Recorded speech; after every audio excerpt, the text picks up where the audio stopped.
В 90-е годы, в начале 90-х годов приехали какие-то люди, показали корочки, говорят, мы реставраторы из Москвы, мы вот это забираем на реставрацию.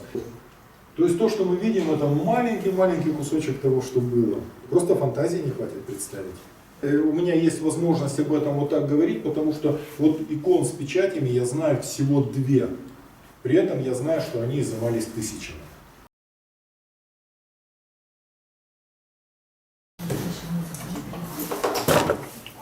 Значит, во-первых, рад вас всех видеть.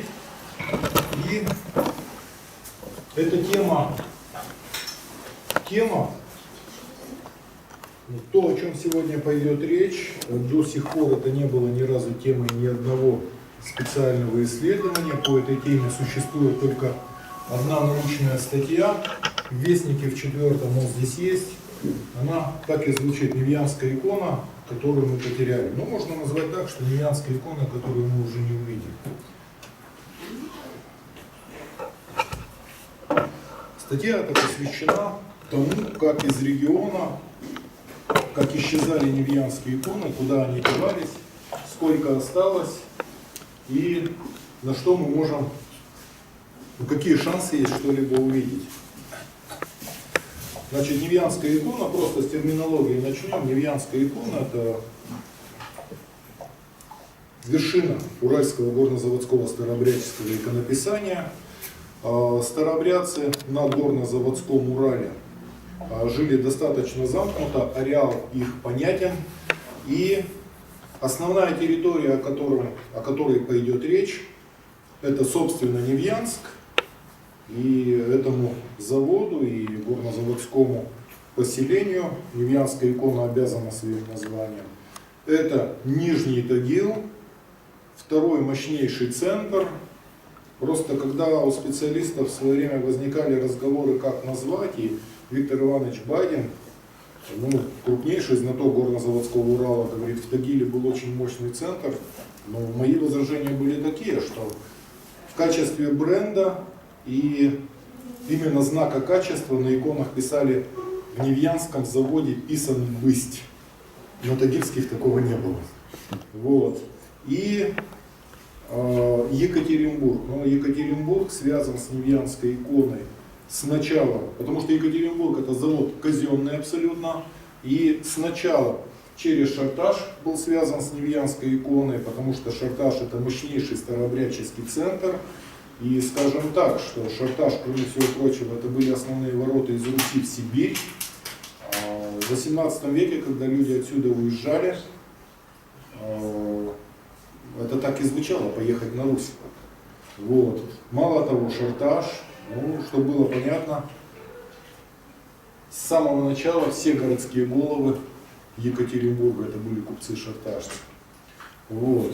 И с самого конца 18 века, с начала 19-го, Екатеринбург тоже становится центром, невьянские иконописцы работали здесь.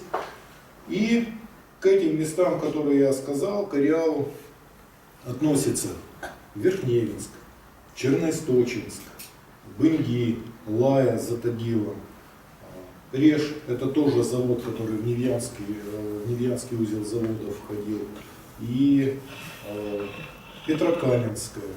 То есть ряд таких вещей, о которых мы еще скажем. Значит, Невьянская икона — это икона старообрядцев-беглопоповцев. Это потомки беглопоповцев, их на Урале называли часовенными. Они, в отличие от поморцев, принимали священство, беглое священство. У них чуть-чуть нравы были помягче, они были значительно богаче, чем поморцы. И из-за того, что они были богаче, вся торговля заводская была в их руках, заводской продукции, они торговали заводской продукцией демидовских заводов. Они во многом были купцы, там в екатерининские времена уже там и первогильдейцы, и поэтому они были вынуждены идти на какие-то компромиссы с властью. Вот. Ничего не наказано. Вот. Были вынуждены идти на какие-то компромиссы власти, и 9 из 10 все-таки здесь были часовенные, и поморцев здесь было мало. То есть поэтому Невьянская икона — это целиком икона старообрядцев часовенных. Когда-то они в большинстве своем были выходцы с Волги. Это как раз те старообрядцы. Они, когда строили Тагильский завод, 3 из 4 были выходцы с Керженца. И отсюда всех наших старообрядцев стали звать киржаками. Ладно, все, перейдем к иконе. Первые потери, вообще самое большое бедствие Руси, это, конечно, пожар. И нас это не миновало, ну не нас, не Екатеринбург. И Невьянск это не миновало. Екатеринбургу повезло, потому что в Петровское время Петр I, он уже такой, у него главное слово было регулярство. И он прямо его указом в петровские времена города строились по регламенту, по немецкому образцу, с широкими улицами, обязательные брандмаурные стены, огнезащитные. Пожарная охрана по-настоящему появилась при Петре, и нам здесь в Екатеринбурге повезло. В Екатеринбурге не было ни одного пожара, ну настоящего такого. А Невьянск горел. Вообще сосредоточие невьянских икон на территории, собственно, Невьянска, у меня иногда проскакивают документы, в частности, очень интересная история. Существовал очень мощный центр. Он был большей частью, ну он, собственно, Поморский был на Выгу. Это, если Онежское озеро огибаешь, уже вот в этой стороне, там Выго-Лексинское общежитие еще называлось. Я был там, смотрел своими глазами, его разогнали потом. Но Выг был, вообще поморцы, у них очень высокий авторитет в старообрядческой среде, и он остается до сегодняшнего дня. Там очень интересная история. Вот сейчас, если кто-то из поморцев заходит к старообрядцам часовенным помолиться, ему говорят: проходи, ну, вставай со всеми. А если кто-то из часовенных забредет к поморцам, ему говорят: ты, братец, к стороне постой. То есть их это очень сильно обижает. Так вот, в Невьянске было мощнейшее выговское представительство, это был реальный монастырь. Судя по всему, Акинфий Демидов этому монастырю покровительствовал. Он стоял, собственно, в Невьянске. И там были иконостасы, там были настоящие иконостасы, церковь была, иконостасы, они описывались. И в 49 году, после смерти уже, они сколько-то продержались, после смерти Акинфия, его все-таки разгромили.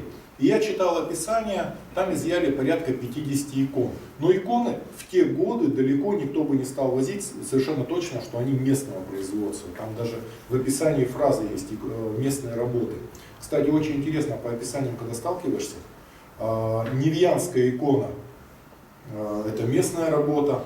И если не Невьянская икона, писали образа российской работы. И надо понимать, что Невьянская икона, она еще, у нее несколько функциональных назначений, но одно из самых важных — это средство самоидентификации старообрядцев часовенных. По иконам видели свой-чужой. До сих пор старики, заходя в избу, понимают, к своим, не к своим попали. То есть это вот один из основных моментов самоидентификации уральских горнозаводских старообрядцев часовенных. Ну и вот, и этот монастырь разгромили. И иконы все забрали, и их было велено отвезти в архиерейский Тобольский дом. Короче, эти иконы все выкупили. А старообрядцы, приказчики, это местная поговорка, деньги в воду режут. Вот. Местная поговорка, старообрядцы этим пользовались всегда, они выкупили практически все иконы. То есть иконы где-то остались эти в обороте. Это долгая, серьезная история, я читал опись эту, ну, вот.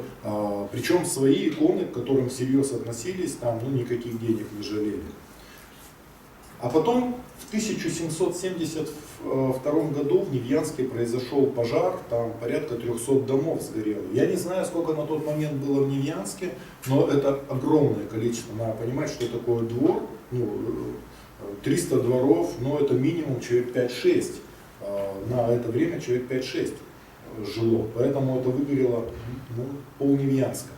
И очень интересный момент, вот сразу вам говорю, из датированных невьянских икон, вот есть собственные иконы, есть иконы датированные. При Петре Первом было жесткое установление иконы датировать, подписывать, но иконописцы не подписывали и лишний раз не датировали, потому что подписать икону, все равно, что под протоколом подписаться. Первая подписная невьянская икона 1791 год. Это первая, самая ранняя, причем подписал ее иконописец Иван Васильевич Богатырев, настолько авторитетный, что он мог себе позволить не бояться ничего. Вот. Подписных икон до 1791 года нет.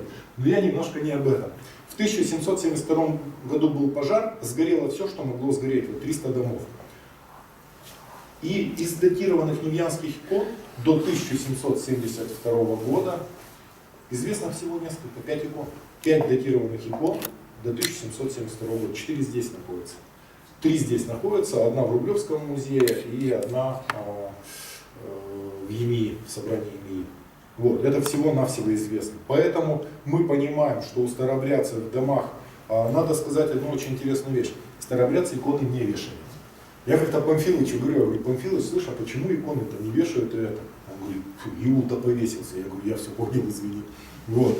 И старообрядцы ставят иконы такие полочки, ставят на полочки, но они их ставят шпалерно. И там, где домашняя молельня выглядит так. Восточная стена, полочки, шпалерно расставлены иконы и задернута занавеской. То есть, когда люди заходят, не видят за занавеской, иконы за занавеской. Причем там достаточное пространство, потому что когда уходят молиться, уходят за занавеску. И мне довелось, мне повезло, я видел иконы в местах бытования, они именно шпалерно, по много икон. Ну и вот. И, значит, икон до 1772 года практически нет. А потом в 80-м году был следующий пожар, у них сгорела еще часовня, очень богатая часовня сгорела, Троицкая, опять все сгорело. Но потом у них был пожар в 1848 году, большой пожар, 285 домов сгорело. И самый большой пожар был в 1893 году. Из 3000 домов сгорело больше 1000, мало того, огонь перелетал, люди прятались в пруду, огонь перелетал через пруд, то есть там чудовищная история была. И несмотря на то, что иконы выносили из домов первыми, иконы, когда начиналось, иконы пытались спасать, судя по всему, ничего не сохранилось. Но это такая интересная история, что кажется, уже ничего нет вообще, но ты иногда натыкаешься вот на какие-то очишки такие. Но это, собственно, Невьянск. Вообще, пожар это, конечно, самая большая беда. И один из самых для меня досадных пожаров произошел в конце 80-х. Невьянская часовня на Борке. Они говорят, это сразу говорю, это единственная настоящая часовня, оставшаяся на Урале вот с тех времен. Они говорят, что она с момента основания Невьянска, на самом деле она четко 1815 год, эта часовня. Богатейшая часовня, там 470 икон, то есть у меня там все подсчитано, отфотографировано. Но у них стоял рядом пристрой, и пристрой был забит иконами, которые не проглядывались. То есть темная олифа и древними книгами, которые они уже не способны были прочитать. И вот он сгорел в конце 80-х, вообще сгорело все это, такая очень большая досада. Ну и вот. Первые такие удары нанесли пожары, плюс очень сильно горел Шарташ. Шарташ выгорал полностью несколько раз в течение 18 века, и он в 1832 году сгорел снова, и Шарташ после этого больше не поднялся, как старообрядческий центр уже такой мощный. Не сумели они подняться, и там сгорело много всего тоже. Забегая вперед, я скажу, что Шарташ это мощнейшее поселение было. Шарташ конкурировал с Екатеринбургом по-настоящему. В настоящей конкурентной борьбе Шарташ был богаче Екатеринбурга. И Екатеринбург вывели вперед купцы-шарташцы, которые стали городскими головами, и они были вынуждены принимать меры, чтобы Шарташ не обогнал Екатеринбург. Это интересная история. В те годы люди, занимавшие выборные должности, умудрялись действовать против своих интересов и интересов города. Это отдельная совершенно история. Вот. Но тем не менее, такое было. Шарташ, конечно, был невероятно богатый. Там рыбная ловля, чтобы вы понимали масштабы рыбной ловли на Шарташе, в войну Шарташ был, в Великую Отечественную войну Шарташ был тем фактором, который позволил сохраниться Свердловску. Там за одну тонну до 95 тонн рыбы, это я просто знаю, я читал материалы, рыба хранилась там на улице Рыбаков, замороженная, ее каждый день возили сюда, в Свердловск. Плюс у них были огурцы, причем очень серьезно так они выращивали в промышленных масштабах, микроклимат такой. Плюс у Шарташа с 1745 года было известно золото. Кто читал, замечательная работа Бажова «Золотые дайки». На архивных материалах совершенно точно работал он, плюс какие-то экспедиции. Очень сильная статья. Золото у них имело место и присутствовало. И самое главное, все основные деньги были сделаны кожевенное солотопенное производство. Частью они потом переселились, старообрядцы, было такое понятие заимка. Царский мост, представляете, на декабристов? Вот по эту сторону Царского моста, ниже по реке, и вот где и сеть от Белинского проходит, вот на Белинского горбатом мосте, где и сеть проходит, вот там дальше до парка Маяковского были бойни, стада из степей приводили. Я ухожу в сторону от иконы, но об этом надо говорить все равно. Вот. А там были бойни, вот этот пустырь, это, он не просто так не застраивается, такое было место. Ну и вот. И вообще, что такое, еще сейчас скажу, сейчас перейду дальше, что такое вообще невьянская икона, надо понимать, это, конечно, удивительный феномен, это высочайший класс иконописания, на таком уровне не работали ни в Питере, ни в Москве, ни в Ярославле, ни в 18, ни в 19 веке. Кроме того, невьянские иконописцы не писали на продажу икон вообще, иконы писались только под заказ. Заказчики были топ-менеджеры, приказчики частных заводов, ну и олигархи, то есть купцы-перводельцы. Иконами хвастались не так, как хвастаются машины у кого какая, а хвастались так, как хвастаются самолетами, яхтами, домами. Когда описывали приданное, иконы давали первой строкой. То есть, какие иконы отдаются. И я видел случаи, я сам работал с этими документами, история, штилистовой складень на золоте, вот здесь есть один такой, был оценен 70 рублей, выморочное имущество, был оценен 70 рублей, а весь дом, двор и все постройки в 20 рублей. То есть разница гигантская. Ну и вот, поэтому невьянская икона, ее ценили уже тогда, до сих пор ее не бывает в деревнях.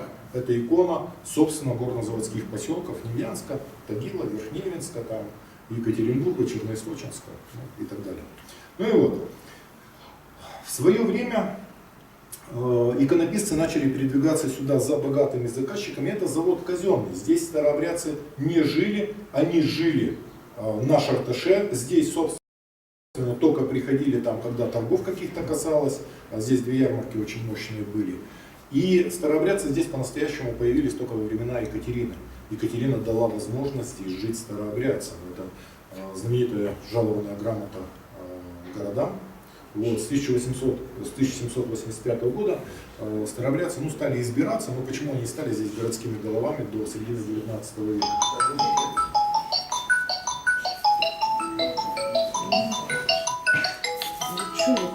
Да пусть играют, что вы? Не обращайте внимания, я тут нить не потеряю.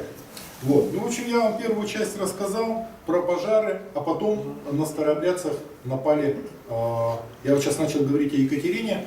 Старообрядцы подвергались невероятным притеснениям вообще, иконы у них изымали до 1700, скажем так, до 1760-х годов, просто изымали, отправляли в Тобольский архиерейский дом. И вдруг Екатерина начала отпускать. Первый раз она начала отпускать где-то года с 1762 год. Сразу же только начался год, и Петр III, муж Екатерины, который стал императором, он упразднил тайную канцелярию. Вот это вот страшное слово и дело государева. И прекратил все следственные разыскные дела на старообрядцев. Екатерина потом это подтвердила и эту линию вела. В 1967 году у нее было путешествие по Волге, к ней подошли старообрядцы с прошениями и начали говорить, да они там враги Христова, нет, она говорит, стоп, древлеправославные люди, и они ровно точно так же мои дети, как все остальные. Екатерина совершенно переломила тренд, и старообрядцы ее любили и называли матушка. И в екатерининские времена старообрядцы вздохнули, и по невьянской иконе этот момент виден. То есть невьянская икона там с екатерининских времен начинает только на золоте. Ну и вот, как один из моментов. И не трогали старообрядцев, давали возможность жить, ничего не конфисковывали. Павел правил мало, а Александр к старообрядцам относился хорошо. Мало того, он бывал у нас здесь в Екатеринбурге. Александр I, он останавливался вот здесь, отсюда, в 700 метрах усадьба Рязанова. Когда едешь по Куйбышево, с правой стороны дом, который углублен. Там жили 5 городских голов. Это Малахов строил ее, знаменитый архитектор. Вот это вот Рязановская усадьба. А чуть дальше знаменитая Рязановская церковь. И Александр I останавливался у них. Александр I благословил их с этой церковью. Она в 18 году была заложена, в 1818 году она была заложена. Александр поехал на Шарташ. На Шарташ вела улица Первомайская. Вот, прямо поехал на Шарташ. Побывал в скитах. На тот момент было 11 скитов из известных, потому что старообрядцы лишний раз не обозначались. Вот. 11 известных скитов. Знаменитый скит Казанской был. Он там приложился к Казанской Богородице. Очень щедрые пожертвования оставил Александр I. И это совершенно точно случай, который потом описал Нечаев. Совершенно точный случай, что иконописцы Богатыревы подарили ему икону казанскую очень высокого класса, и он кому-то из Богатыревых, или Михаилу, там, или Афанасию, подарил золотые часы за эту икону. Это подлинный случай. И при Александре старообрядцы жили нормально, он к ним относился с уважением. Когда пришел Николай, началось что-то страшное. Вот здесь вот Свято-Троицкая Рязановская церковь, ну вот по прямой отсюда до нее 500 метров. Вот так вот она находится. Желтенькая стоит такая. Это знаменитая Свято-Троицкая Рязановская церковь, она была заложена в 18 году как единоверческая. Надо понимать, что такое единоверие. Вот сейчас об этом надо будет обязательно поговорить.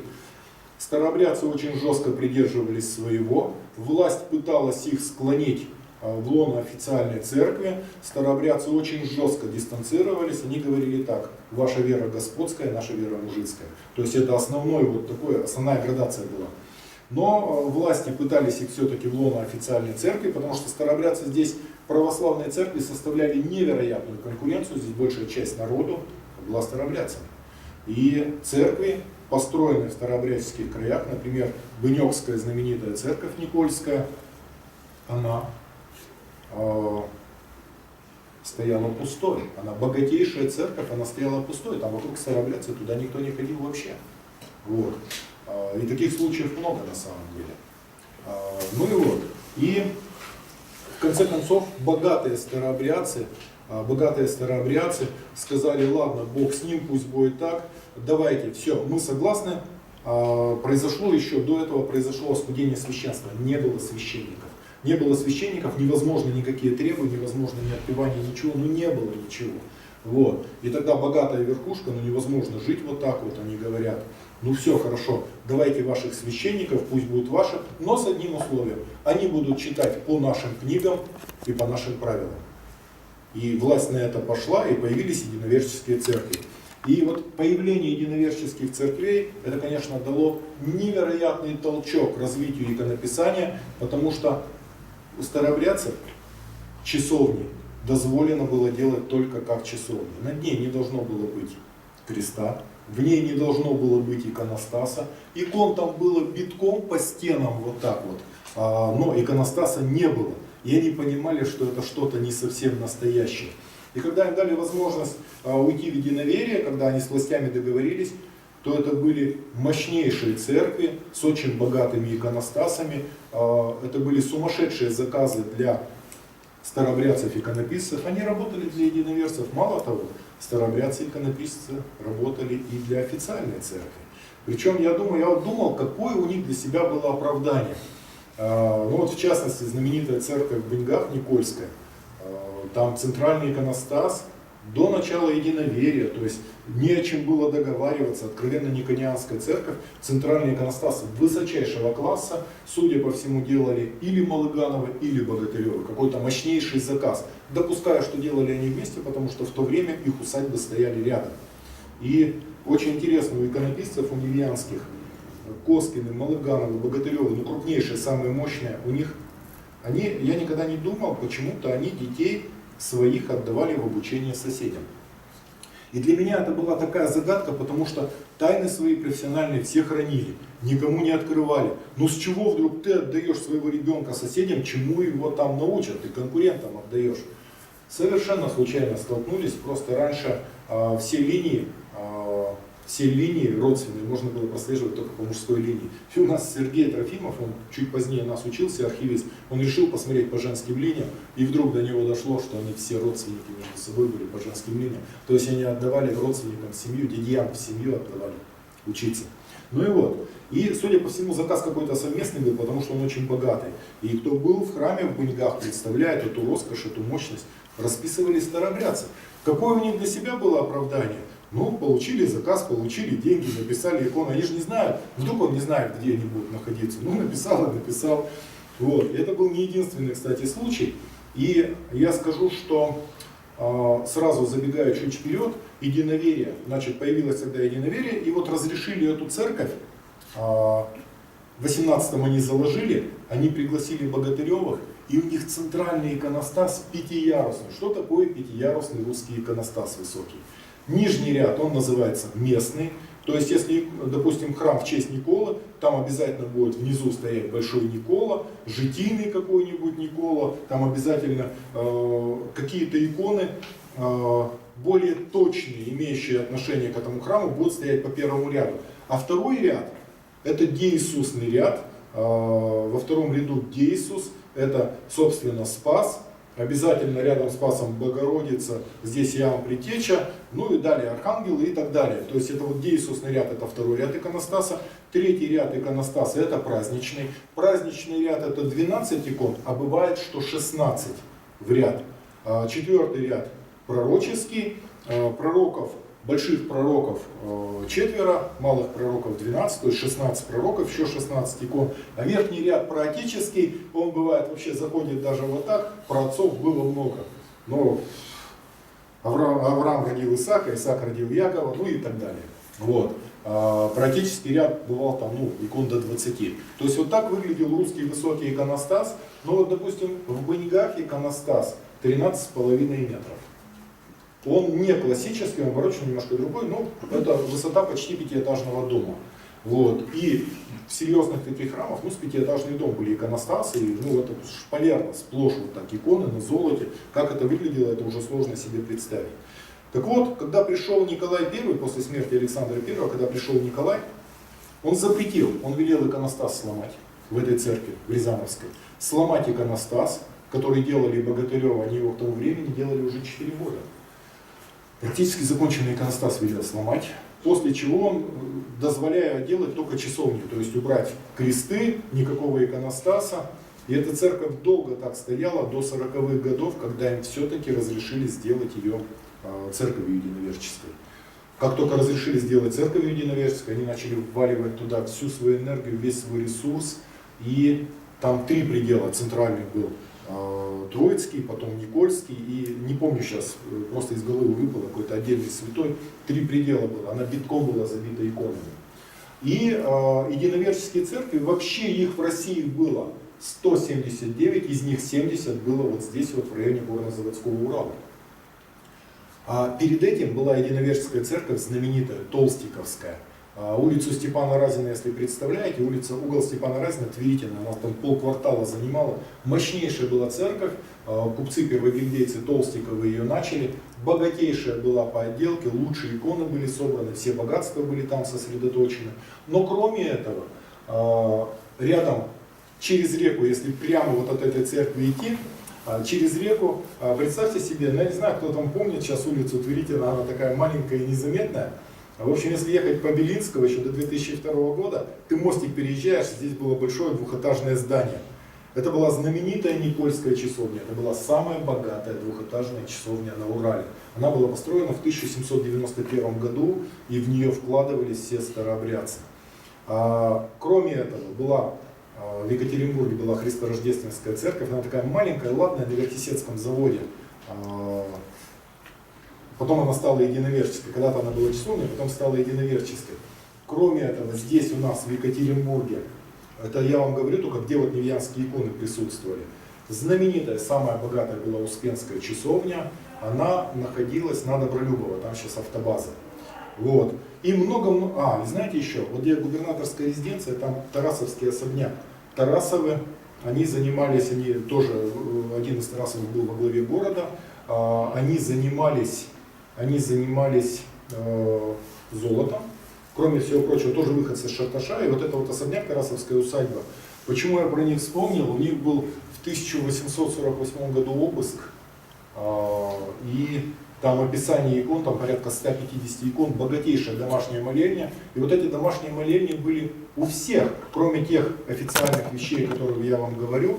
Была знаменитая Коробковская церковь, если ты едешь по Сибирскому тракту в ту сторону, слева, где фабрика, конфетная фабрика, там разваленные остатки этой церкви до сих пор там стоят. И там же недалеко было кладбище старообрядческое, и там стояла еще старообрядческая часовня. Они были очень богаты, они были битком забиты древними иконами. Вот. Ну, есть еще Всесвятская церковь, но о ней речь пойдет чуть позднее. И вот это пошла вторая волна, даже не вторая, это первая настоящая волна вымывания невьянских икон.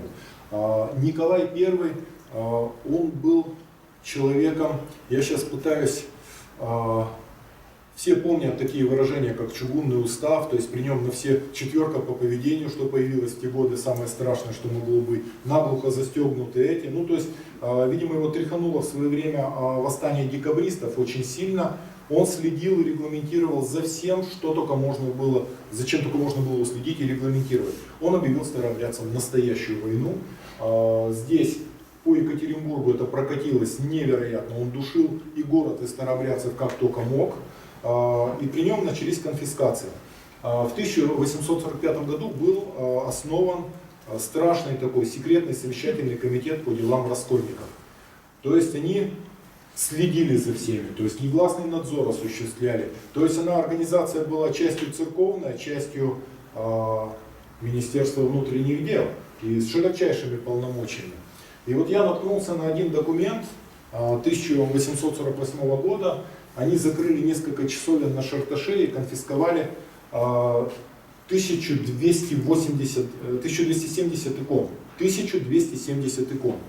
Иконы конфискованные запечатывались, на них ставили печать. Читал кто-то «Запечатленный ангел Лескова»? Не пугайте меня. Ладно, вот смотрите, что такое запечатленная икона. Вот эта икона из конфиската. Вот здесь печать горной канцелярии, личная печать офицера и печать воинской команды. 3 разные печати. Вот эта икона запечатанная, ну, то, что называли запечатленная. Вот. Я знаю только еще, сейчас внимательно, я знаю вот эту икону и еще одну. Так вот, только в 1848 году на Шарташе было изъято 1270 икон. Из них было возвращено более 500 штук было отправлено в Пермскую епархию и в хранилище МВД в Санкт-Петербург. Возвращено порядка 400 с чем-то, и судьба 250 икон неизвестна, но, судя по всему, старообрядцы выкупили. Старообрядцы эти иконы выкупали, договаривались за деньги, чуть время прошло, приходили и говорят, ну что, вам жалко что ли, ну отдайте обратно. Вот. И вот это был случай совершенно конкретный. Значит, иконы изымали. Это был вот период Николаевский такой, что старообрядцам приходилось очень тяжело, потому что в 1845 году был еще указ, старообрядцам запретили писать иконы. Это был удар очень серьезный, и все старообрядцы иконописцы, они были все поголовно грамотные, очень авторитетные среди старообрядцев, но чтобы им продолжать заниматься иконописанием, всем пришлось уйти в единоверие, стать единоверцами. Они стали единоверцами. По единоверию я вам уже сказал, какое соотношение было из 179 единоверческих храмов, 70 находилось здесь на Горно-Заводском Урале. Это был невероятный толчок для иконописания. Как происходило вообще вот этот переход в единоверие, как переходили иконы.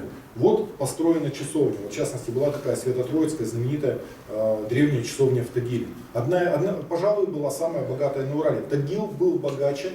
Сразу вам говорю, чтобы было понятно, Тагил был богаче всей остальной Екатеринбургской епархии, потому что когда были изъятия после революционные изъятия были в Тагиле, золото из церквей в 2 раза изъяли больше, чем во всей остальной епархии. Тагил был откровенно богаче. Так вот эта Троицкая часовня в 1838 году, ее запечатали, закрыли и передали единоверцам. Там войны были целые. Вот. Но единоверцы пришли, захватили часовню, она стала их, потом из нее сделали церковь вместо часовни, и они туда приходили со своими иконами, они туда несли лучшее. Вот. Единоверческих храмов было много, они были действительно богаты, еще раз говорю, там до 5-ярусных иконостасов. И вот эта вот волна николаевских гонений тоже наизымали икон. У меня есть возможность об этом вот так говорить, потому что вот икон с печатями я знаю всего 2. При этом я знаю, что они изымались тысячами. Где они сейчас, я не могу вам сказать. Ну а дальше произошло следующее. Старообрядцы жили в 1905 году. Был наконец-то указ о веротерпимости, они были просто счастливы, они начали строить свои церкви, они понесли туда свои домовые иконы, а потом случилась революция. А вот после революции было несколько волн, и надо сказать сейчас, о первом вообще надо сказать, это такая классическая история про большевиков. В 1921 году случился страшный голод. Случился страшный голод, и большевики начали заниматься изъятием церковных ценностей. Понимаете, вот для меня просто как для гражданина, там, как для собирателя, если бы они собирали все, и все деньги направляли на нужды голодающих по Волжье, да и Бог бы с ним, людей спасали, и не жалко ничего, потому что в русской истории такого достаточно. И даже вот это вот, то, что Петр I снимал со всех икон драгоценные привесы и 4-ю часть всех колоколов России потратил на воссоздание артиллерии, утраченной в Нарвском поражении, это совершенно нормальная история. Так всегда было. Вот. Это вот накопление церквями использовали, когда у страны какие-то трудные времена. Но здесь мы имеем дело с большевиками. Поэтому у меня нет по этому поводу никаких иллюзий. Я читал сам телеграмму Сталина. Телеграмму Сталина, который, обращаясь к большевикам Уральской губернии, говорит: вы там очень медленно изымаете, вы плохо изымаете, то есть вам бы надо поторопиться, показать, что вы передовые.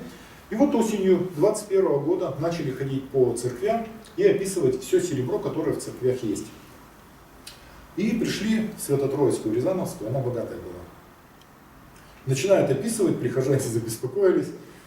Они говорят: да нет проблем, мы сейчас все опишем, это надо бы изъять. Но, поскольку это ваши святыни, тут оклады, а надо сказать, что Невьянская икона, вот я ручаюсь, что 70% невьянских икон были в драгоценных окладах. Вот я просто ручаюсь, потому что, изучая иконы, следы от окладов остались, они никуда не деваются. Они были ободраны в первые годы советской власти, как правило. Позднее тоже бывало там, при разделе семей, скупки несли, но вот в основном первые годы советской власти.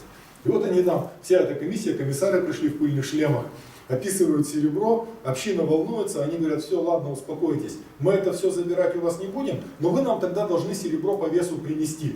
Все разбегаются по домам, кто сахарницы, кто ложки, кто там старые рубли, все тащат, кладут на весы, мы все вроде уравновесили, они говорят: все, нет претензий, до свидания, мы пошли. Уходят. В январе пришли снова и забрали все. Вот. Из Свято-Троицкой порядка 170 килограмм серебра.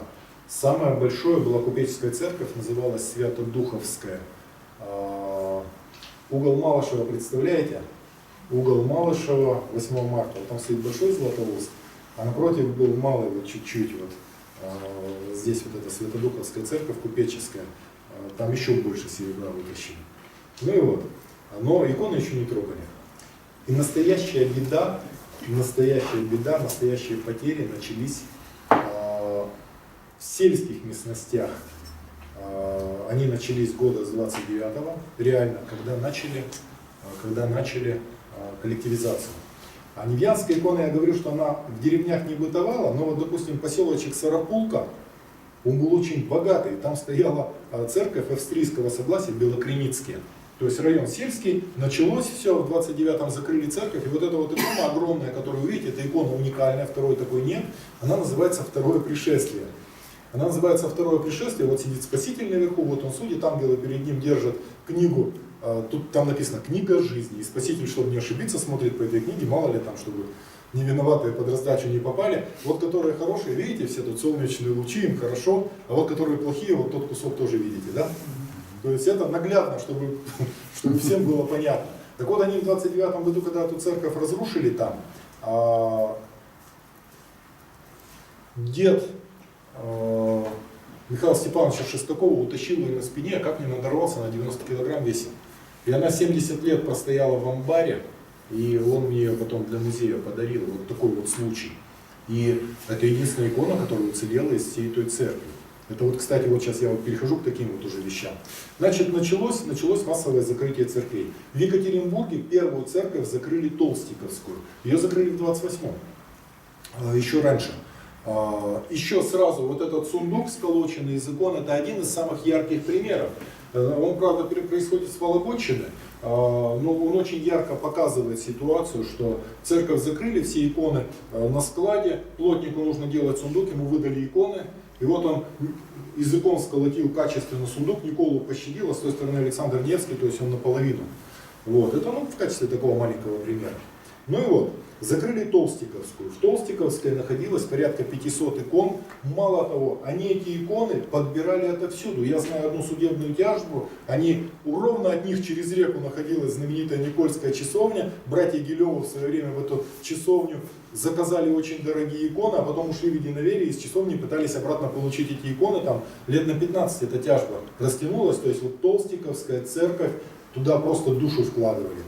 Из икон Толстиковской церкви не осталось ничего. Причем известно, что там были святыни такие настоящие, богатейшие иконы. Не осталось ничего. Есть сколько-то совершенно незначимых вещей в собрании Сокма. Ничего не осталось от Толстиковской церкви, даже фундамента уже от нее не осталось. Там сейчас строят жилой квартал. Вот. Потом закрыли Коробковскую церковь. Коробковская церковь, я вам уже говорил, это Михайловская церковь. Не старообрядческая она была, она единоверческая. Это вот за кондитерской фабрикой сразу. Потом, самая такая сложная судьба, закрыли Свято-Троицкую и Рязановскую. И вот здесь начинается. Свято-Троицкая и Рязановская была богатейшая церковь, потом там был ДК «Автомобилист», кто помнит. Вот. Иконы все вынесли, и они стояли возле церкви. Это уже, наверное, был 30-й год. И вот из той церкви, одна икона, там висит Архангел Михаил, она была оттуда, ее перенесли во Всесвятскую. Всесвятская на Михайловском кладбище на Блюхино. Ее перенесли туда, во Всесвятскую церковь, а Всесвятскую закрыли в 60-м году, или в 61-м, сейчас сложно там установить, в 61-м, наверное. И она снова оказалась на улице, в общем, ее снова подобрали, через 10 лет она попала ко мне. Это единственная икона, о которой мы можем сказать, из всей богатейшей Свято-Троицкой церкви. Это вот с уверенностью мы можем сказать, что она происходит оттуда. Вот. Часть икон, значит, я уже говорил, во Всесвятскую утащили, а часть икон отдали в Никольскую часовню. А Никольская часовня, когда начали закрывать все вокруг, закрыли часовню на Добролюбова. Успенская часовня богатейшая была, я просто читал описание, но ни одной иконы из нее не сохранилось. Из этой часовни. Ну просто ни одной, причем я читал описание, на склад, передали на склад губкомхоза. Вот. Все, ноль, ничего просто про это больше нет. Значит, закрывали все подряд в Екатеринбурге, а Никольскую не трогали. И в Никольскую перевели церковь, дали там место Белокреницкому согласию и дали там место поморцам. И они там все уместились, часовенным остался второй этаж, а эти все там разместились. Она была битком забита иконами вообще, просто битком. В 41 году ее в марте закрыли. А потом началась война, и никто не знает, куда делись эти иконы. Ну просто никто не знает, потому что потом началась война, и всем было не до этого, надо было выживать. Она стояла до 2002 года, ее снесли только в 2002 году, там потом швейная фабрика была. Сколько там было икон, никто не знает, но если больше 400 было в Успенской, то это было в 2 раза больше, чем Успенская. Успенская малая называлась часовня. Вот. Потом в 30-х годах закрыли 11 скитов на Шарташе. Скиты, надо понимать, скиты собираются для того, чтобы молиться Богу, для общежительства. В скитах икон битком. Всегда. Но там закрыли часовню на кладбище, знаменитую на Шарташе, и одну из самых поздних, в 1932 году, закрыли Казанскую часовню. А потом там еще закрыли, там была Троицкая знаменитая часовня, ее переделали потом в Единоверческую церковь, и ее закрыли тоже. Это если ехать в сторону Березовского, мимо Шарташа, вот эта церковка, там потом клуб был, кинотеатр. Ее сейчас восстановили. Кстати, очень интересно, когда в 90-м восстанавливали, ко мне мужик пришел, он нашел клад золотых монет, несколько икон в серебре, причем подняли матицу, здоровенное лиственничное бревно, а там было выдолблено углубление, спрятаны иконы и золотые монеты. Он мне показывал эти монеты, я отфотографировал. Вот. То есть интересная с ней была история. То есть Шарташ все полностью. Но на Шарташе оставалось несколько молельных домов. На Шарташе еще оставались иконы по домам. Но вот чтобы вы понимали, вот здесь крупнейшее собрание невьянских икон вообще, ну из всех существующих. У меня есть две иконы, происходящие из Шарташа точно. И еще две мне принес старообрядец, который жил на улице Рыбаков, Благин. Они очень сильно утрачены, но не Шарташа. 4 иконы, происходящие из Шарташа. Из всего гигантского Шарташа, который был просто набит иконами. Вот 4 иконы остались. Из Свято-Троицкой и Рязановской вот одна осталась. Из Сарополки, вот эта церковь, которая была, вот одна икона. Поэтому дальше сейчас немножечко расскажу. Значит, вот это вот самые такие времена были тяжелые, и, конечно, хуже всех пришлось, собственно, Невьянску. В Невьянске вот этот знаменитый храм Никольский в Быньгах, его не закрывали, его расписывали старообрядцы, там всего в целом, там огромное количество икон невьянских, и они вот вместе своего бытования, они сохранены. Там отец Виктор, он уже служит там 30 лет, при нем там ничего не пропало. Но, он говорит, когда советская власть закончилась, мне, говорит, сюда потащили иконы люди. И у меня, говорит, стояли вдоль стен вообще все битком. Я говорю, а куда делось? Он говорит, Мельхиседек приезжал, Никон приезжал. Вот, кстати, Никон, ну, они все забирали. Никон объездил все церкви здесь, когда он был здесь владыкой. Он объездил все церкви, он собирал все лучшие иконы, священники от него иконы прятали. Вот. Он собирал все лучшие иконы, и когда его сняли, он отсюда отправлял вагонами. Когда его сняли, когда отсюда уезжал, он отсюда увозил вагоны. Вот. Но так понимание, куда девались невьянские иконы. Ну и вот, значит, и в Невьянске закрыли Спасо-Преображенскую церковь. Спасо-Преображенская церковь, она была заложена указанием Петра I в 1701 году, она была деревянная, потом сгорела, потом заложили каменную, и вот в 24 году заложили каменную, в 1824, в 1826 она была построена, она строилась средствами заводовладельцев Яковлевых. И Яковлевы, когда строили Буньковскую, Никольскую церковь, они вложили туда свои деньги, это на их деньги было сделано, то здесь Спасо-Преображенскую, она была тоже сделана на деньги Яковлевых, она была больше, чем в Буньгах, там были иконостасы, несколько иконостасов, я видел старые фотографии, их точно так же выполняли невьянские иконописцы. Точно так же выполняли невьянские иконописцы. Ни одной иконы после того, как закрыли, никто не знает, куда делись иконы, ни одной иконы нигде не было. Но самое интересное, в Невьянске была очень мощная подвинцевская часовня Свято-Троицкая, которая была забита иконами под завязку. Ее закрыли, икон не сохранилось. Несколько мощных частных молелен, не сохранилось ничего. И самое интересное, был такой Карманов, Карманов построил свою единоверческую церковь на кладбище. Такая знаменитая была Кармановская церковь, деревянная. И она пришла в негодность уже, после войны ее закрыли, она стояла закрытая, расхищали там потихонечку все, и в 70-х годах поняли, что она вот-вот упадет.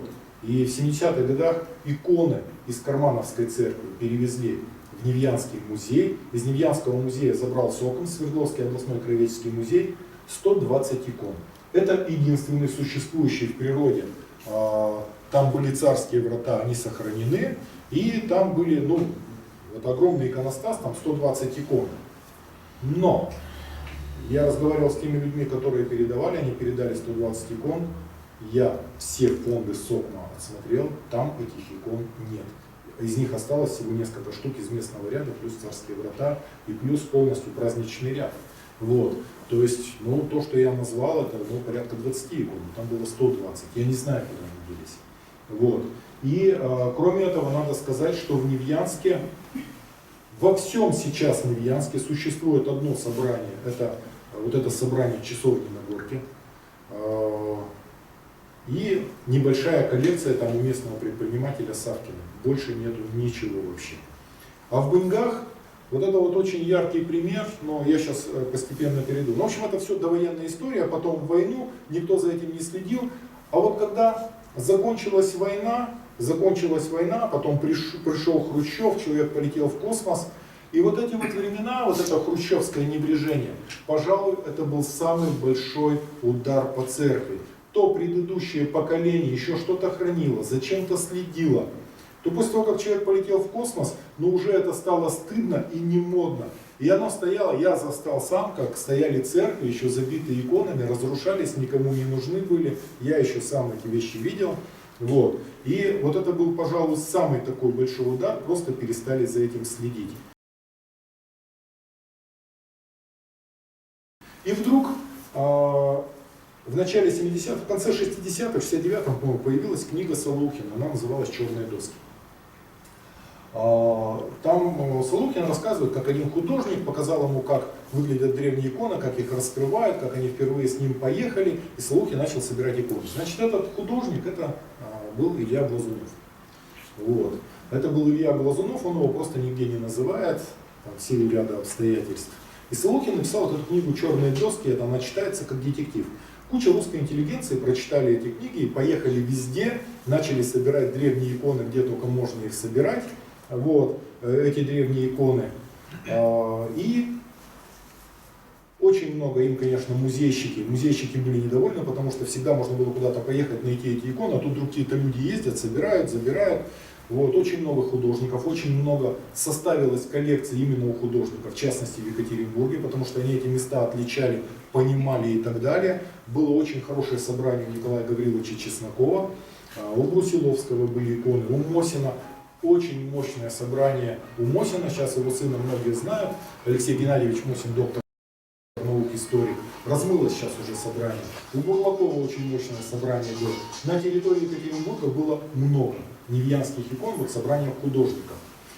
И году к 80-му появился невероятный коммерческий интерес к иконам, потому что готовилась Олимпиада. Готовилась Олимпиада, иконы стали востребованы, иконы продавались за валюту, было много иностранцев. Здесь прочесали все, что можно было прочесать, и здесь начались кражи. Несколько раз обокрали Невьянскую часовню. Больше, чем Невьянскую часовню, наверное, никто, нигде ничего не воровали. Вот Невьянскую часовню обокрали несколько раз. Обокрали Черноисточинскую часовню. Человека знаю, который обокрал, его уже сейчас нет в живых. Из Невьянской часовни сколько раз увозили, не возвращали ничего. Однажды поймали, там были челябинцы. 4 человека на грузовике вывезли 80 икон. Их поймали в Прибалтике, иконы нашли, но иконы не вернули. Кстати, я потом перейду к Красноуфимской, расскажу, что было там. Иконы не вернули. Черноисточинскую ограбили часовню. Огромное количество, все часовни грабили, дома грабили. Но очень интересная история произошла в Лае. Все считают, что Лайскую часовню, богатейшая часовня за Тагилом, все считают, что ее ограбили. Я знаю совершенно точно, что была такая начетчица Галина, ее дочь вышла замуж за милицейского начальника в Тагиле, и они вытаскивали иконы, воровали иконы, увозили их в Тагил, продавали, потом заявляли о кражах. И они перетаскали вот так всю Лайскую часовню. И там от нее не осталось сейчас ничего вообще. Вот таким способом. Это не были кражи, это был вот такой вот вывоз, осознанный совершенно. Одновременно с этим, к самому концу 70-х, начале 80-х, ну, поскольку я из университета, я работал с археографической лабораторией, записал ряд воспоминаний, мне Виктор Иванович Байден рассказывал, Белобородов, сплошь и рядом, говорит, приезжаем, говорят, а вот только до вас были ученые на УАЗике, приезжали, все иконы забрали. Вот. Это тоже было исчезновение икон из их привычного оборота, кражи, вот эта вот история. Мало того, здесь настолько мощная была волна краж, что здесь пришлось создать, пожалуй, были первые, создали целую комиссию, целое подразделение по борьбе с кражами культурных ценностей. И одновременно с этим при облисполкоме была создана такая структура. Туда входила Татьяна Анатольевна Рунева, кандидат наук, ее муж тоже кандидат наук, Колесницын. И они в составе вот этой комиссии от облисполкома объехали все храмы, везде, где были невьянские иконы, и описали все. Это гигантский архив, это продолжалось много лет, у меня этот архив сохранился весь, мне Татьяна Анатольевна его передала. Нету этих икон, все, их просто нет, я по их следам ездил. Одна из самых досадных историй. Невьянск, представляете себе? Вот часовня на горке кто-то представляет? Вот в часовне на горке, когда стоишь, с левой стороны чуть-чуть стояла Кармановская церковь, когда икону вывезли, она потом рухнула. А чуть выше деревянная церковь стояла Знаменская. И там Татьяна Анатольевна описала иконы все, а потом приехала туда через год. 100 икон нет, 100 невьянских икон нету. Она схватилась за голову, устроила скандал, жаловалась владыке. Ну, вполне возможно, что владыка в этом принял участие, чтобы у вас не было ни у кого иллюзий. Большая часть икон из церквей распродается священниками. Ну, просто, чтобы вы понимали, как они, куда они деваются.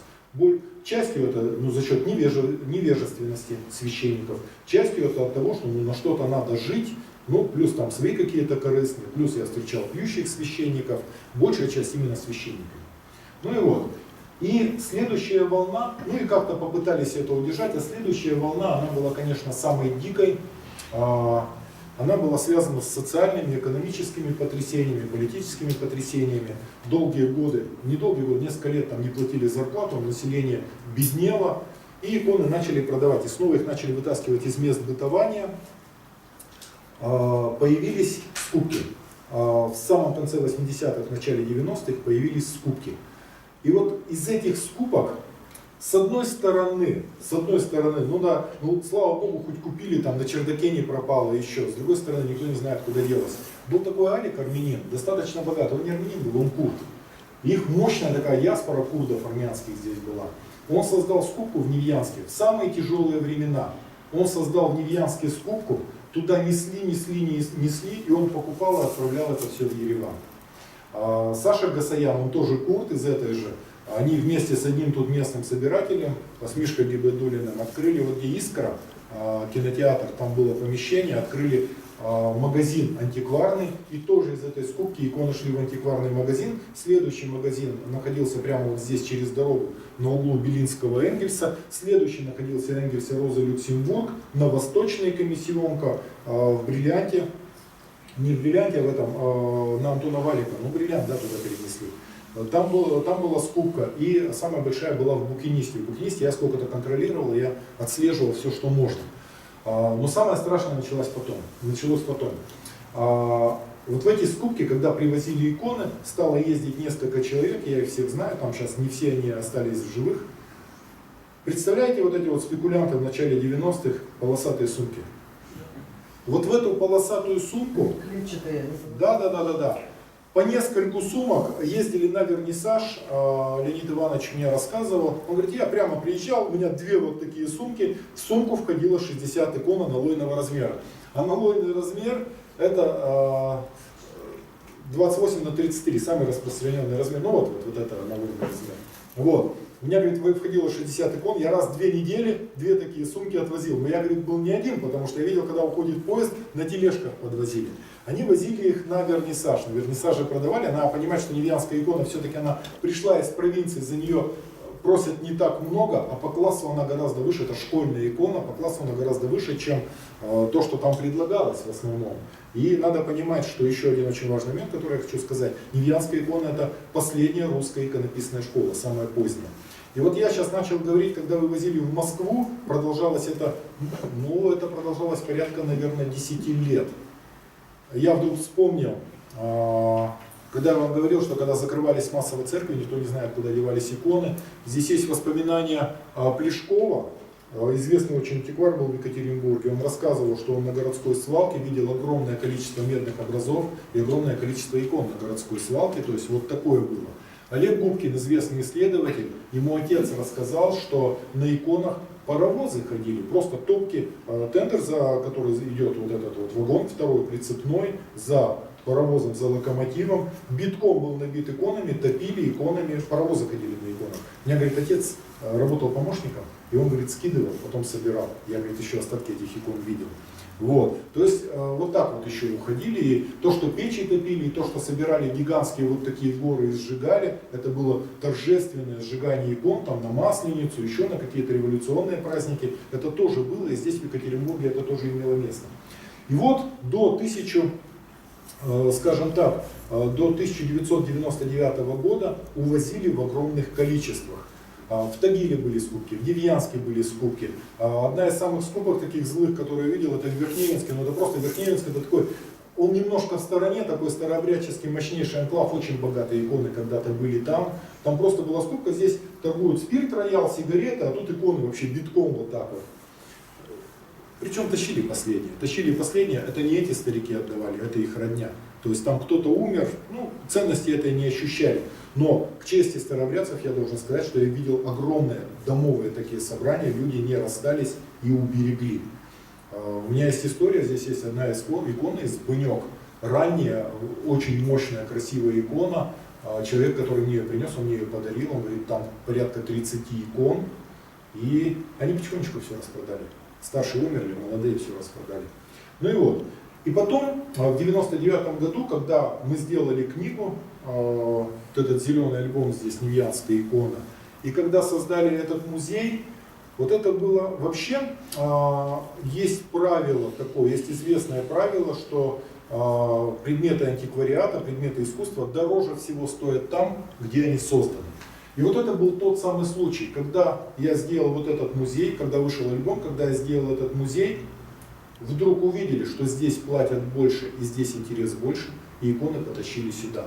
И пропал смысл вывозить их из региона. И они начали потихонечку возвращаться. И с того времени мы ищем, ну, собираем иконы отовсюду, собираем здесь. Вот. Это самое большое собрание невьянских икон. Мы сумели переломить вот этот тренд, что иконы вывозились из региона и исчезали. Но вам для понимания сейчас скажу просто, чтобы вы по цифрам сориентировались. До революции на Горно-Заводском Урале существовало 61 часовня. 61 часовня. Сейчас осталась одна. Вот просто с процентным соотношением. Дальше. Существовало 31 единоверческая церковь. Это церкви полноценные, заполненные невьянскими иконами, вплоть до пятиярусных иконостасов.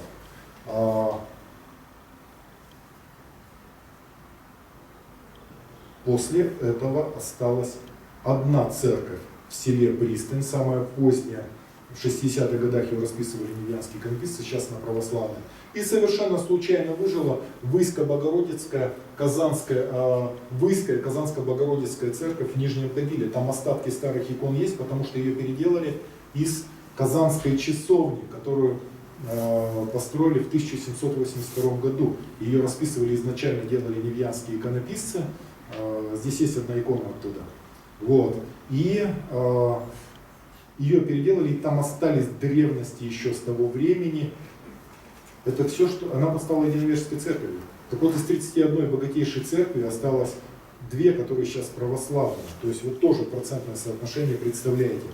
И был один только момент, который исчезновение икон из Невьянска, из Тагила, из Екатеринбурга. Один только момент, который как-то примиряет меня с действительностью. Это старообрядческие экспедиции.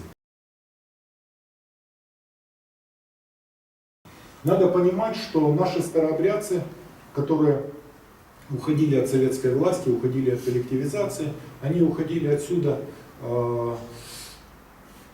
на Чулым, с Чулыма на Тесей, с Тесея на Енисей, через Сандакчес уходили на Дубчес. И кто-то, если нагуглит потом, Афанасий Герасимович Мурачев, знаменитая вещь, повесть о разорении Дубческого скита. В Дубческом ските собрались наши беглопоповцы-часовенные, в основном выходцы с невьянских заводов, самые стойкие. И там был очень мощный такой старообрядческий монастырь, Дубческий скит. Их нашли с самолетом. В 1951 году самолет что-то облетал, там и их нашли.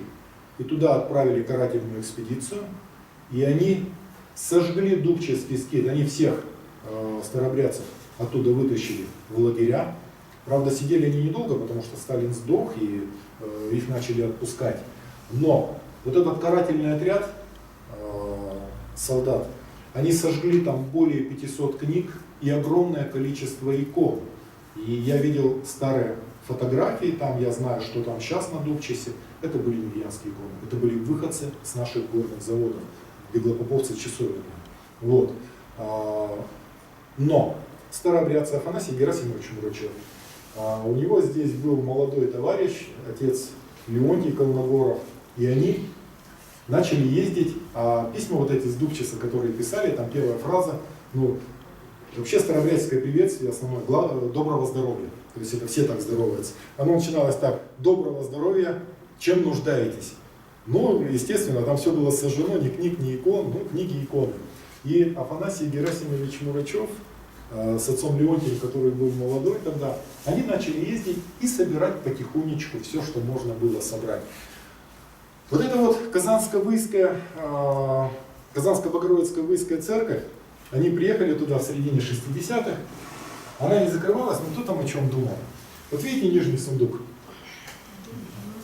Вот они 3 таких сундука набили битком иконами, на подводу поставили, там, ну, порылись, им дали там на колокольне, все, набили битком иконами, 3 таких сундука увезли поездом, в Красноярске встретили, отправили на Дубчис.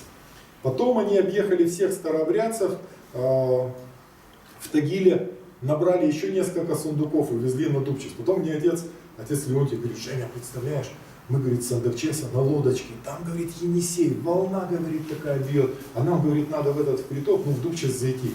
Я, говорит, думал, погибну. То есть, ну, говорит, видишь, говорит, иконы вез, книги древние вез, да как-то меня Бог миловал.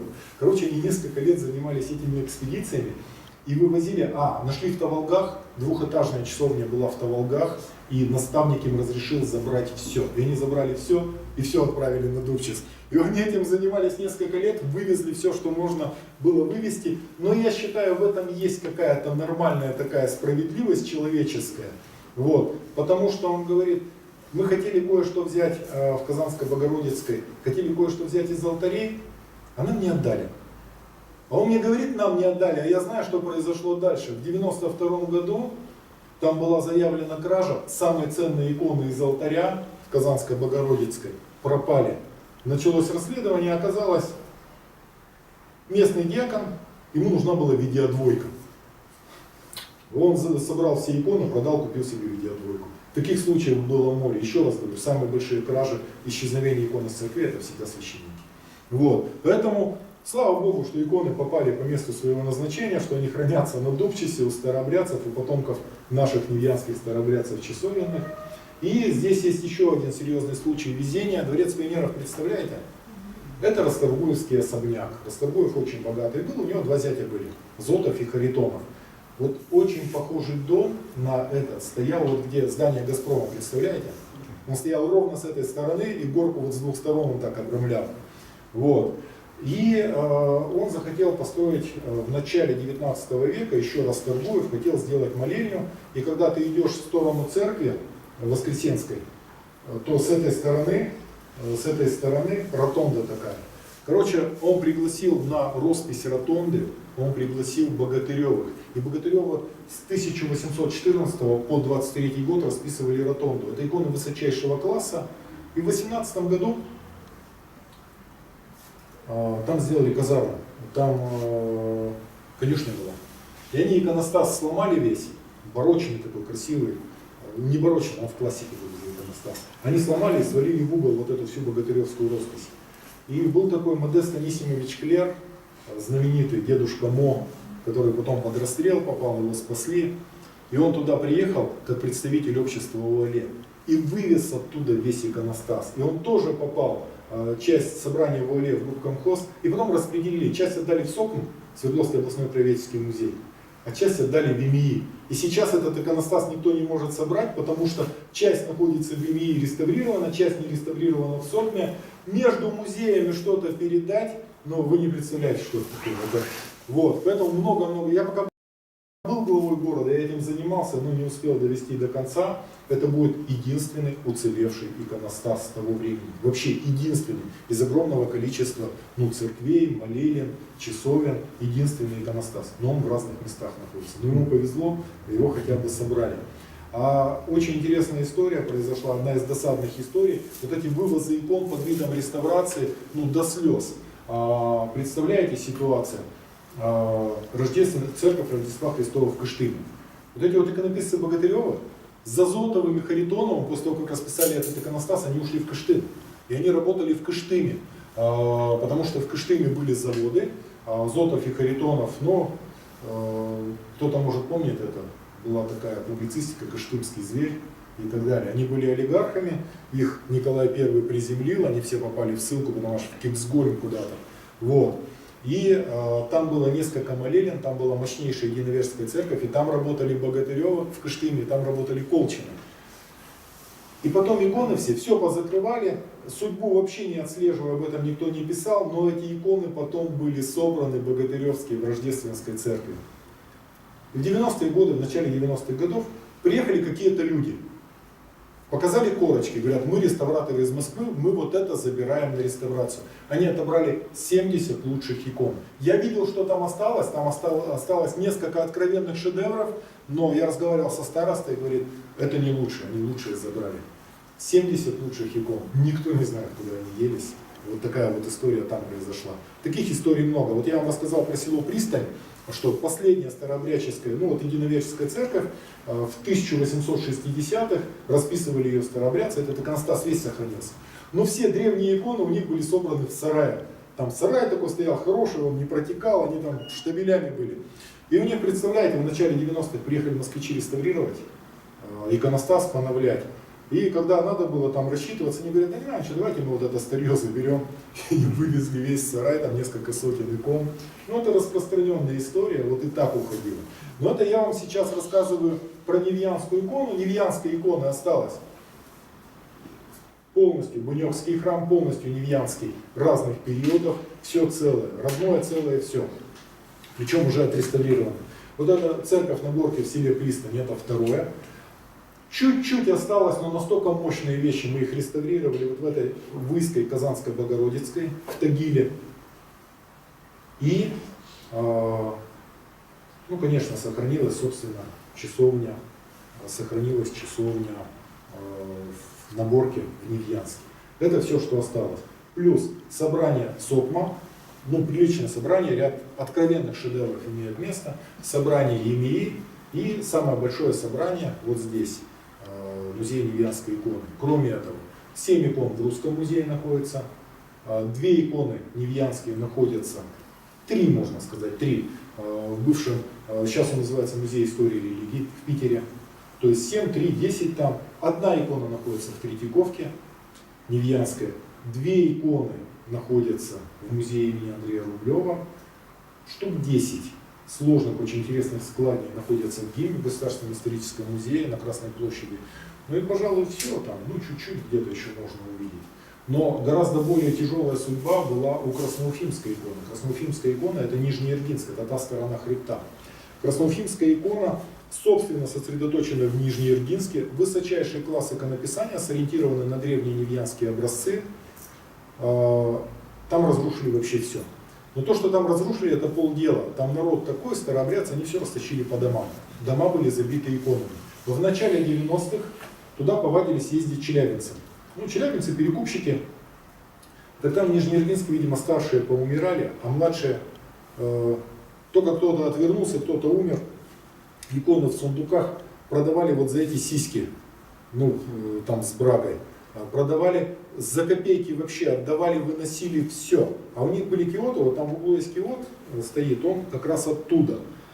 Так у них настолько быстро из Нижнеиргинска вывозили все иконы, они в тупике немножко находятся, настолько быстро из Нижнеиргинска вывозили все иконы, что эти киоты стояли пустые, их начали выбрасывать на свалку. И я видел гору вот таких киотов на свалке, потому что они стали не нужны. И я оттуда привез 3 киота.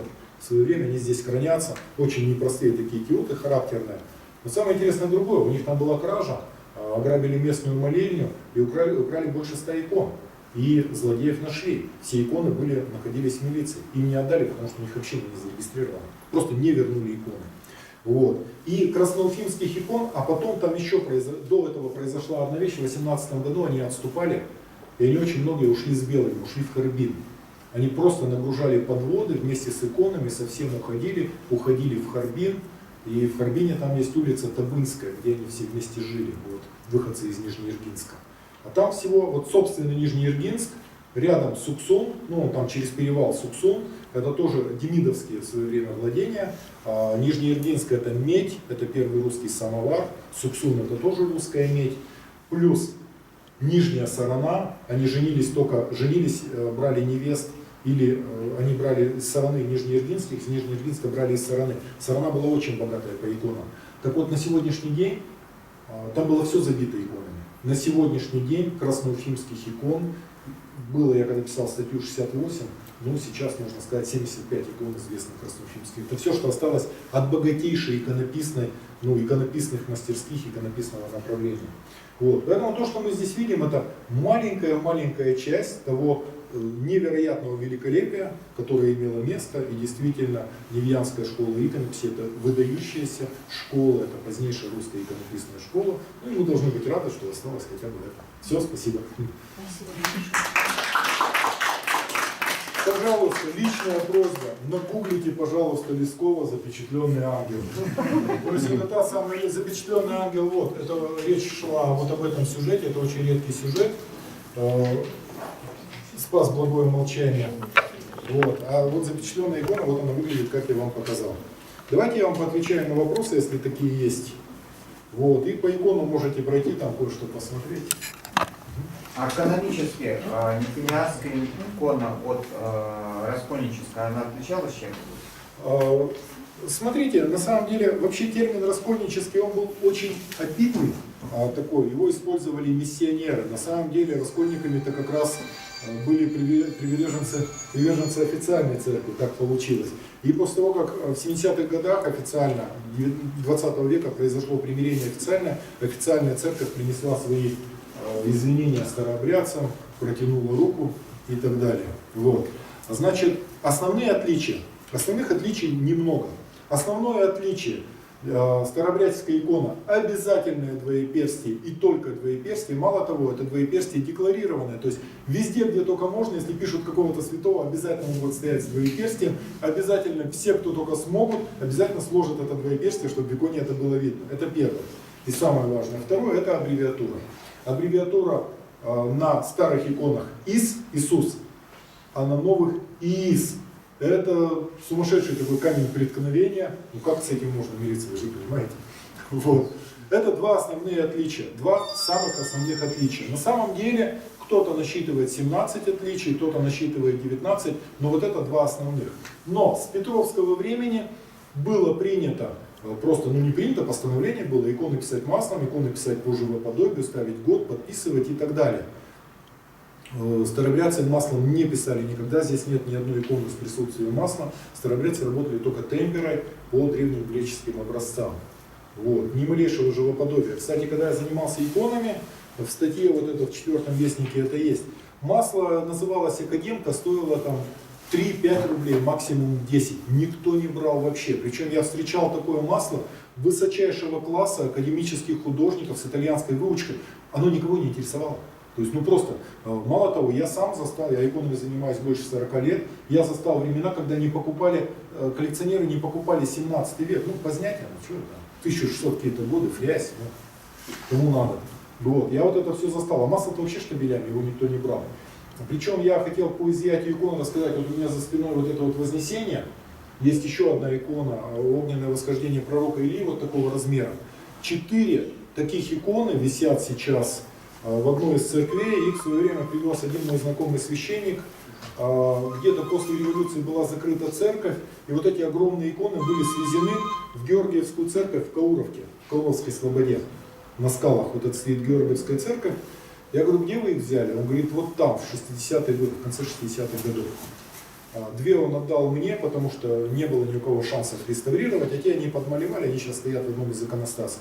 Я поехал в Кауровку просто собирать информацию в Георгиевскую церковь, нашел там одного старого сторожа, он говорит, ты что, говорит, здесь вот этих икон под купол забито было после войны. То есть откуда-то кто-то попытался спасти, и они хранились там. Вот. Но вот сколько-то сохранили, это был праздничный ряд, судя по всему, это был праздничный ряд. Вот. Но потом она когда-то будет сделана, посмотрите. Есть еще вопрос? А Толстиковскую церковь сломали до или после? В 28-м ее первую сломали. Я думаю, что Толстиковскую церковь сломали, у нее был очень большой авторитет и большое количество прихожан, она была местом притяжения такого. А вот эта усадьба Ашуркова, которая с этой стороны. А она с той стороны стояла. Ну да. То есть усадьба Ашуркова позже была? За алтарем. Сначала была построена? Нет. Ашурковская усадьба. Вообще, кто-нибудь представляет улицу Чапаева? Эта улица называлась Архиерейская. Это старообрядческие дома. Эта территория называлась Заимкой. И отцы города, что произошло? Земля в городе была очень дорогая. И те, которые селились, старообрядцы, самые богатые, поближе к бойням, они селились за городом, на Заимке, потому что это было значительно дешевле. И в свое время Рязанов, когда был главой городу требовались деньги, надо было где-то взять, и из-за того, что люди селились за городом, землю не покупали, налоги не платили, они решили обложить налогом всех, кто селился на Заимке, за чертой города. Естественно, первыми обложили себя. То есть приняли закон, который ударил по ним самим первым, но они его приняли. Вот эта Ашурковская усадьба, она стояла как бы за алтарем. То есть угол Тверитина, получается, она стояла за алтарем Толстиковской церкви. Вот. Но они были сориентированы не на Толстиковскую церковь, а через реку, там был еще один мостик, через реку стояла Никольская часовня. И возле Никольской часовни, угол Розы Люксембург и Тверитина, стояла усадьба Романовых. Усадьба Романовых, это были последние иконописцы, они были выходцы из Шарташа. У них гигантский иконостас был дома битком. У Женьки Касимова жена Лена, она из этой семьи. Она говорит, с детства помню огромный иконостас. Ничего не осталось. Одна икона в семье осталась, и то не у них. Одна вот у меня здесь висит икона романовская. Праздники, там можно посмотреть ее. Они были последние иконописцы, прихожане они были все уже Никольской часовни, а не Толстиковской церкви. Но у них еще дома была мастерская и огромный иконостас. Ничего не сохранилось. Вот одна икона. Панков здесь работал. У Панкова в свое время только пролеси изъяли, там 350 листов отправили. Я не могу до них добраться, они в хранилище МВД находятся. Вот здесь его икона есть, одна панковская. Вот. То есть то, что мы видим, это маленький кусочек того, что было. Вы представляете, вот икона сошествия Святого Духа на апостолов. Это, из праздников. Вот представьте себе, таких икон 16 в ряд было. То просто фантазии не хватит представить. Вот. Вот, кстати, вот тоже, как иконы исчезали. Вот Богоматерь Знамени, она здесь у нас была вообще в принципе особо чтимая. Вообще это была патрональная икона Великого Новгорода. И поскольку сюда первое население на Горно-Заводской Урал заходило с русского севера, это территории всегда, которые окормлялись Великим Новгородом, принадлежали им там, Заволоцкие земли, Новгородская Пекина. Вот. Судя по всему, выходцы с русского севера принесли сюда культ Богоматери Знамения. Вот это две Богоматери Знамения. У нас есть, кстати, в Верхнем Тагиле чудотворная Богоматерь Знамения, которая относится как к чудотворной, там Знаменская церковь, и в Невьянске, в Бынгах, в Никольском храме есть Богоматерь Знамения. Вот этой вот, скорее всего, руки. И считается, что у нас список с чудотворной, только она получается гораздо древнее, чем та чудотворная, которая там в Верхнем Тагиле. Но я вот вам к тому, что вот две иконы, на обеих удары, следы, это обух топора. Это вышибали из иконостаса, из рамы, вот эту и вот эту икону. Они из разных мест происходят, вот это из Верхневенска, это собственно из Нефьянска. Но вот следы именно обуха топора, их ни с чем не спутаешь. Выбивали из иконостаса. Вот. Вообще крупных, конечно, невьянских икон мало вообще, в принципе. Потому что в основном это иконы бытовали, молельни частные такие.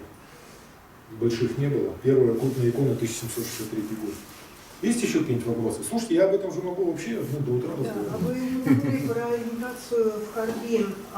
Куда-то еще известно, куда уральские старообрядцы мигрировали? Вот я знаю, Да, в слушайте. Канаде есть большая русская старообрядческая община. Смотрите, Они связаны никак? мы можем отслеживать своих горно-заводских старообрядцев. Это самая мощная старообрядческая ветвь. Они ушли с Волги. Они ушли с Волги в 1722 году, и они массово переселились сюда, потом массово уходили дальше. И вот часть из них ушли в Приморье. У них две ветви. Одни ушли в Харбин, наши горно-заводские старообрядцы, а другие ушли в Синьцзян. И вот две ветви, они между собой не пересекаются. А потом и оттуда они ушли в Южную Америку, они сейчас живут общинами, которые помнят свои корни, что они с Невьянского завода. Они живут там общинами в Уругвае, Парагвае, в Чили, в Аргентине. Мало того, сюда, когда знаменитый Данила Зайцев приехал, он уж много лет там жил, он там родился, он разговаривает, как мы разговариваем, он приехал сюда, увидел иконы и заплакал. Он говорит, это наши. Он просто вот здесь вот сидел, заплакал, когда увидел иконы. Вот. Они там живут, они попытались, эта история с дальневосточным гектаром, они попытались сюда вернуться, но они столкнулись с такой бюрократией. Он говорит, мы не понимаем, что происходит, мы не понимаем, почему нам не дают просто пахать землю, собирать урожай. Мы не можем понять, они не прижили здесь, у них не получилось. Просто они столкнулись с такой бюрократией, он говорит, мы с этим не знакомы, у вас есть какое-то уже противоядие, вы умеете с этим бороться, что-то противопоставить, мы не можем. Вот, и уехали обратно. Скажите, есть какая-то вот информация про династии иконописцев? Династии, да, получается? Ну, конечно, есть. Как вот после там, революции? Слушайте, мы в свое время с Байденом разговаривали. Виктор Иванович считает, что последние иконописцы работали до 1950-х годов.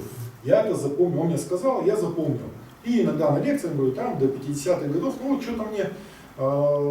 И совершенно случайно я за несколько лет в экспедициях нашел последнего иконописца, про которого я могу сказать точно, это Емельян Осипович Калашников, дедушка Емельян. Он работал до 1936 года в Верхнеевске. Здесь есть иконы его руки. То есть я нашел его семью, и внучка мне рассказала ряд деталей таких. Вот он последний, кто работал. Я всегда думал, что продолжал работать Николай Трефилевич в Староуткинском заводе. Но он был очень умный. Он в конце 19 века, он был очень продвинутый, он был потомственный иконописец. Он купил фотоаппарат в конце 19 века. Начал фотографировать, фотографировал много. И в 25 году уже все, он уже плюнул на все и стал официальным фотографом. Я говорю, ну может тайно писал? Мне говорят, нет, не писал. Я с его дочерью разговаривал. Он говорит, не писал уже все, он уже только фотографировал. Вот. И вот Емельян Осипович Калашников, это человек, про которого я точно могу сказать. Был еще один в Камышловском районе, фамилия его была Губкин. Очень толковый был, он местных там лечил, писал им иконы, толковал тексты. А его расстреляли в 1937 году. Вот. На Шарташе точно никого не было. Шарташ уничтожили очень быстро. Шарташ старообрядческий добили в 1937 году. Просто какая-то была облава большая, они прошли по улице Рыбаков, это северо-восточная оконечность Шарташа, где жили все потомства. Они забрали всех. Просто всех забрали, мужиков. И вот я с Благиным разговаривал, там 7 человек детей остались на улице, выселили из дома. У них забрали деда и отца.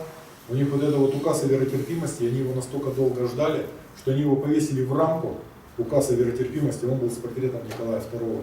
И к ним зашли портрет Николая II, конечно, что, дед-то в тюрьме умер, отца расстреляли. Вот. Я их историю написал, я потом как-нибудь это опубликую. А вот развалины на Шарташе, там вот кладки, камни, это что? Где?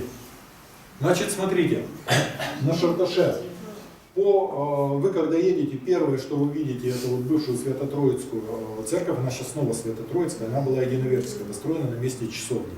Дальше ты проезжаешь, там кладбище, если уходишь туда, на кладбище была очень древняя часовня, на кладбище. Вообще Шарташ, легенды всякие ходят разные, на самом деле Шарташ, первое упоминание, 1723 год, одновременно с Екатеринбургом Шарташ. Но Шарташ он не сам по себе, это называлась Шарташская деревня, туда входили Сарапулка и Становая. То есть очень мощный старообрядческий анклав, очень богатый, очень мощный. Но вот его последний пожар добил, но после пожара случилось еще более досадное происшествие. Когда нашли золото, там все время казалось, что шахты топят из-за Шарташа. Но сюда приехал один немецкий естествоиспытатель, говорит, я знаю, что делать, надо Шарташ отвезти. Ему говорят, давай, выкопали канаву, спустили Шарташ. Погибла рыба, не стало огурцов, ничего, а шахты так и продолжала топить. Он говорит, что-то не получилось, извините. Но очень сильно нарушилось тогда. А эту канавку можно найти еще, она уходит в Калиновские разрезы. Вот. И я с Благиным тогда успел проехать по эту сторону Шарташа, где 24-я школа. 24-я школа стоит на месте кладбища, там еще одна была древняя часовня. Это вот то, что я только знаю. Вот. Есть еще какие-то вопросы? Не, ну вы спрашиваете, потому что когда еще увидимся? Значит, смотрите, на самом деле, для меня вот то, что я вам сейчас рассказал, это даже не лекция, это я просто спонтанно вот так вот рассказал, потому что эта тема очень глубокая. Я ее могу показывать с цифрами, что было, что стало. То есть, но это надо делать отдельно по Невьянску, отдельно по Тагилу, отдельно по Черноисточинску. У меня собран огромный материал просто по кражам. Я его собирал 30 лет, по кражам собирал материалы. Вот. И у меня по всем направлениям, по пожарам надо делать отдельно, по советской власти, по изъятиям надо делать отдельно, потому что материалов какое-то гигантское количество, и оно не всегда укладывается в одну лекцию. Поэтому я думаю, что мы с Мариной сейчас поговорим, все-таки напишем план лекций на ближайший там, год, полтора-два. У нас есть еще несколько людей, ну, очень крупных специалистов по горнозаводскому Уралу, которые готовы тоже рассказывать. Вот. И когда закончатся вот все эти нестроения там, с коронавирусом, ну, возобновим все, начнем. Вот. И все, вам спасибо, рад был вас всех видеть. Спасибо. Да, вот эта лекция, которую я прочитал, основные материалы.